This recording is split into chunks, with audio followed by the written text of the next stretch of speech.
Hi friends, welcome to the rainbow review TV. ఇప్పుడే మొగలి cinema చూడడం జరిగింది. సినిమా అయితే ఒక రాడ్ అని చెప్పాలి. సినిమాలో ఏమి ఉండదు, హీరో హీరోయిన్ ప్రేమించుకుంటారు, విలన్ వచ్చి హీరోయిన్ని కావాలంటాడు. కథ చాలా సింపుల్గా ఉంటుంది.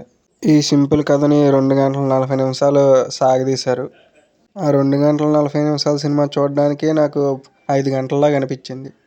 ఇంకా నటీనటుల విషయానికి వస్తే వైవా హర్ష క్యారెక్టర్ అయితే సగం వరకు బాగానే ఉంటుంది. అక్కడక్కడ వచ్చే కామెడీ సీన్లు పర్వాలేదు అనిపించాయి.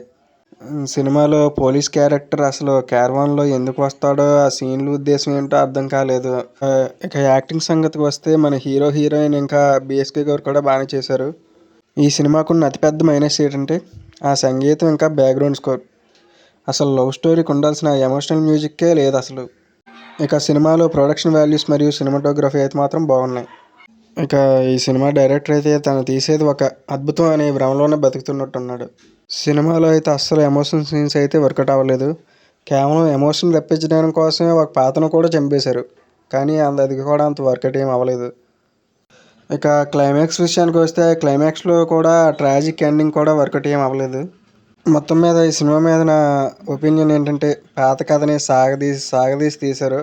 కొత్తతనం ఏం లేదు. పాటలు కూడా అంతేం బాగోలేదు. ఇంకా బ్యాక్గ్రౌండ్ మ్యూజిక్ అండ్ బీజిఎం కూడా అస్సలు వర్కౌట్ అవ్వలేదు. మన హీరో గారికి ముందు సినిమా ఫ్లాప్ అయింది, ఈ సినిమా కూడా అదే దారిలో వెళ్తుంది. అయినా సరే ఛాన్స్లు ఎలాగ వస్తున్నాయంటే కేవలం సుమ గారి కొడుకనే, యాంకర్ సుమ గారి వల్లే ఆ మాత్రం కూడా వస్తున్నాయి. ఇది ఫ్రెండ్స్ నా ఒపీనియన్ సినిమా పైన. నా రేటింగ్ వచ్చేసి ఈ సినిమాకి 1.75 అవుట్ ఆఫ్ 5. Thank you.